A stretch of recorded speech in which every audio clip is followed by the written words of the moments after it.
Fearless. Movie के start में हमें एक बच्चे को दिखाया जाता है जिसका नाम है हुआओ। हुआओ अपने फादर को मार्शल आर्ट की क्लासेस देते हुए देखता है। इसको मार्शल आर्ट बहुत ज्यादा पसंद है, मगर इसके फादर इसको मार्शल आर्ट की ट्रेनिंग नहीं देते क्योंकि इसको अस्थमा है। हुआओ का एक फ्रेंड भी है जो इसका होमवर्क कर देता है और इस तरह से हुआओ को टाइम मिल जाता है ट्रेनिंग करने का। हुआओ के फादर टाउन में मार्शल आर्ट में सेकंड नंबर पर आते हैं। हम देखते हैं कि हुआओ के फादर को एक फाइटर ने चैलेंज किया है। ये फाइटर भी मार्शल आर्ट्स में बहुत ज्यादा एक्सपीरियंस्ड है। हुआओ फाइट को लेकर बहुत ज्यादा कॉन्फिडेंट और एक्साइटेड है। उसको पता है कि उसके फादर ही जीतेंगे। मैच के स्टार्ट में हुआओ के फादर बहुत ज्यादा अच्छा खेल रहे थे। उनको पता था कि वो ही जीतेंगे। हम देखते हैं कि जब वो अपने ओपोनेंट फाइटर को हराने वाले होते हैं तो वो अपना अटैक रोक देते हैं। न जाने वो क्या सोच रहे थे कि इनके इस अटैक की वजह से ओपोनेंट मर भी सकता था।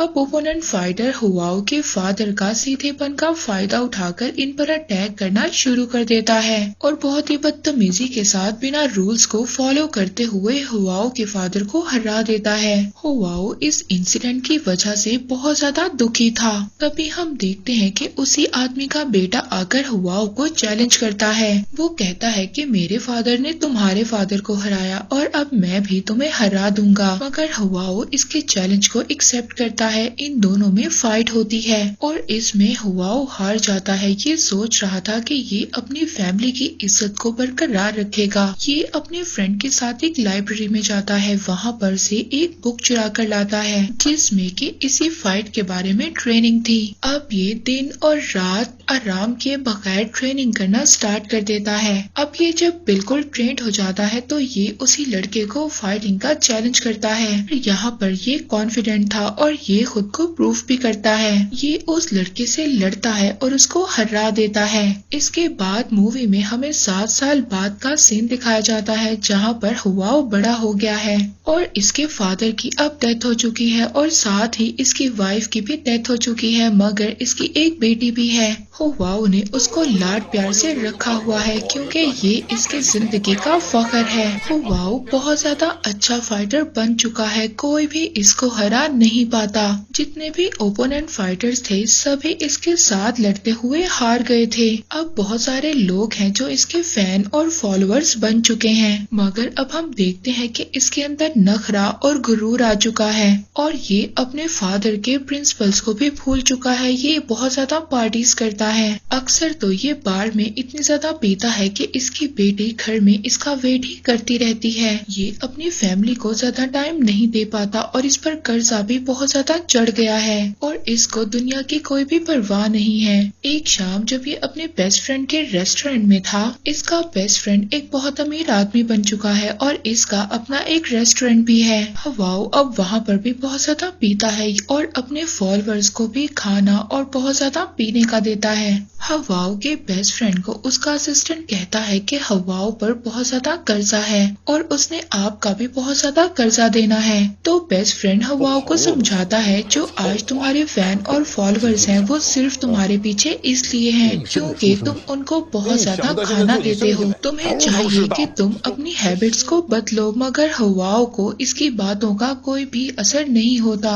अगले दिन ये अपने बहुत बड़े दुश्मन से मिलता है जिसका नेम है किन। किन भी बहुत अच्छा फाइटर है। ये दोनों बातें कर रहे होते हैं तभी एक दूसरे से गुस्सा हो जाते हैं। तभी हुआओ अपना सारा गुस्सा किन के डिसाइबल्स पर उतार देता है। अब रात को हम देखते हैं कि हुआओ के फॉलोअर्स हुआओ के एक आदमी को स्ट्रेचर्स पर उठा कर लेकर आते हैं और उसको बताते हैं कि किन ने इसको मारा है। इस बात पर हुआओ को बहुत ज्यादा गुस्सा आ जाता है और उसी रेस्टोरेंट में पहुंच जाता है जहां पर किन अपनी फैमिली के साथ अपना बर्थडे सेलिब्रेट कर रहा था। हुआओ साथ वाले टेबल पर आकर ड्रिंक पीना स्टार्ट कर देता है। किन इससे आकर कहता है कि मुझे अभी तुमसे लड़ना नहीं है, तुम मेरा मूड खराब मत करो। हुआओ का दोस्त भी इसको समझाता है कि अभी टाइम नहीं है लड़ने झगड़ने का, मगर हुआओ अपने दोस्त पर ही गुस्सा करता है और कहता है कि आज से तुम्हारी मेरी दोस्ती भी खत्म है। ये इतना ज्यादा गुस्सा हो गया था। हम देखते हैं कि ये किन को फाइट का चैलेंज करता है और उससे कहता है कि तुम मुझसे से लड़ो। सभी लोग बहुत ज्यादा डर गए थे और अपनी सेफ्टी के लिए रेस्टोरेंट से बाहर चले गए थे।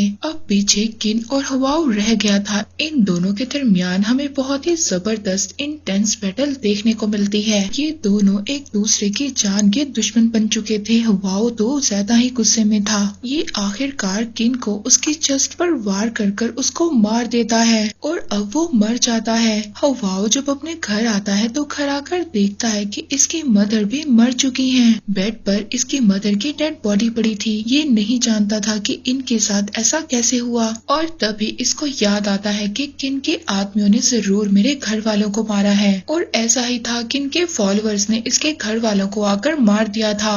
तभी इसको अपनी बेटी याद आती है और फौरन ये अपनी बेटी से उसके रूम में मिलने जाता है और जैसे ही ये अपनी बेटी के रूम में जाता है इसको अपनी लाइफ का सबसे बड़ा सरप्राइज मिलता है क्योंकि वो अपने बेड पर मर चुकी थी। उसके आसपास बहुत सारा खून था और उसके हाथ में एक पाउच था जो वो अपने फादर को देना चाहती थी जब वो घर आएंगे। हुआओ की जिंदगी के सबसे अहम लोग उससे दूर जा चुके थे। यहाँ पर हुआओ के डिसाइपल्स आकर उसको बताते हैं कि किन ने तुम्हारे आदमी को इसलिए मारा था क्योंकि उसने उसकी वाइफ के साथ बदतमीजी की थी। और अब हुआओ ये बात सोचता है कि किन ने तो अब वाइफ की जान बचाने के लिए उस आदमी को मारा था और उसने बिना सोचे समझे ही किन की जाकर जान ले ली। हुआओ अब अपने ऊपर शर्मिंदा था और इसके पास जिंदा रहने की कोई भी वजह नहीं बची थी। हम देखते हैं कि ये एक शिप में बैठ जाता है कॉर्नर में और ये सोचता है कि ये शिप इसको जहाँ भी लेकर जाएगी ये चला जाएगा। इसके पास जिंदा रहने की कोई भी वजह नहीं बाकी रही थी।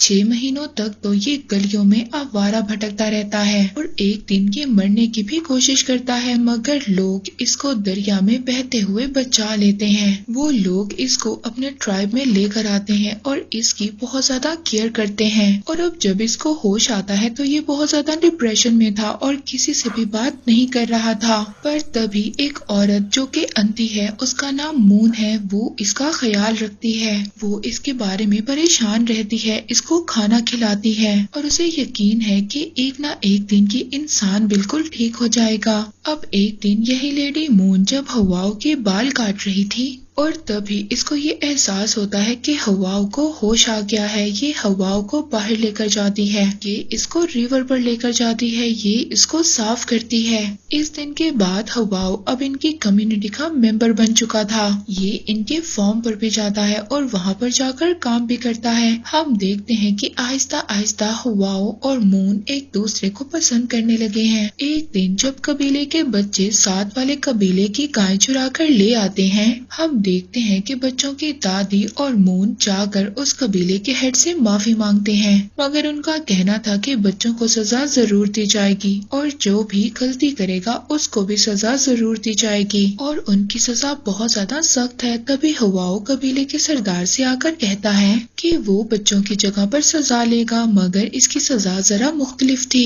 क्योंकि वो आदमी हुआओ से कहता है कि तुम्हें मेरे साथ लड़ना होगा। इसके बाद वो दोनों फाइट स्टार्ट कर देते हैं। हुआओ ये नहीं चाहता था कि इसकी नॉलेज से कोई भी हर्ट हो, इसीलिए ये अपने आप को डिफेंड कर रहा होता है और उस आदमी को मार रहा नहीं होता मगर पीछे से बार बार दादी इसको इनकरेज कर रही होती हैं। अब ये दादी की बात सुनकर उस लीडर पर अटैक करना स्टार्ट कर देता है और आखिरकार वो लीडर हार जाता है और साथ ही साथ वो हुआओ की तारीफ भी करता है। अब नेक्स्ट डे हुआओ फील्ड में मून के साथ बैठा होता है। वहाँ पर वही बच्चे भी थे। वो हुआओ से कहते हैं कि तुम कितना अच्छा लड़ते हो, हमें भी मार्शल आर्ट की ट्रेनिंग दो मगर ये कहता है कि मैं तुम्हें नहीं सिखाऊंगा क्योंकि ये जानता है कि बहुत ज्यादा पावर से भी कभी कभी लोगों का नुकसान हो जाता है और इसीलिए अब ये चाहता था कि इस गांव में जैसे अब अमन है वैसे ही ये अमन रहे। एक दिन मून अपने पेरेंट्स की ग्रेव पर उनसे मिलने जाती है। इसके पेरेंट्स की डेथ हो चुकी थी।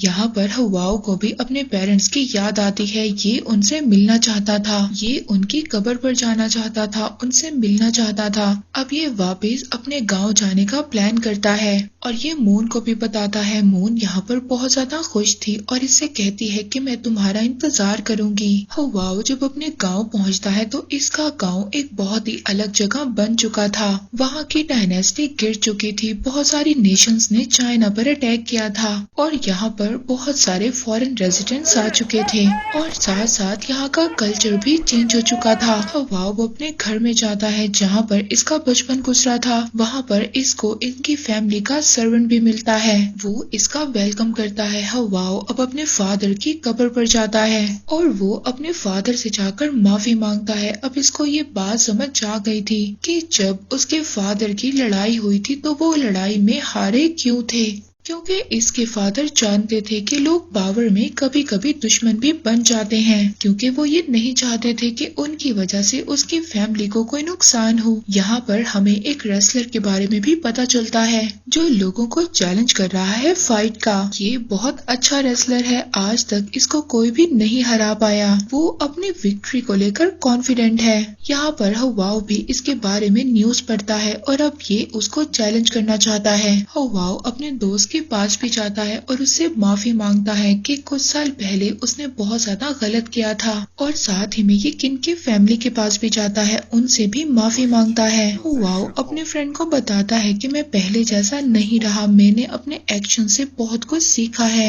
अब हवाओ के दोस्त को ये पता चलता है कि किस चीज के लिए हवाओ को पैसे चाहिए। वो लेट के बगैर हवाओ को पैसे दे देता है और अब इस तरह से हवाओ रेस क्लब में पहुंच जाता है। अब वहाँ पर हवाओ का ओपोनेंट फाइटर खड़ा था। अब इन दोनों के दरमियान में फाइट स्टार्ट होनी थी। अब हवाओ जो अपनी गलतियों से बहुत कुछ सीख चुका था, ये यहाँ पर कहता है कि ये लड़ेगा, मगर ये चाहता है कि इसकी फाइट यहाँ पर इसके ऑनर से हो। इस लड़ाई में कोई एक दूसरे की बेइज्जती ना करे और आखिरकार इन दोनों में लड़ाई स्टार्ट हो जाती है, जहाँ पर हम स्टार्ट में देखते हैं कि हवाओ जीत रहा था।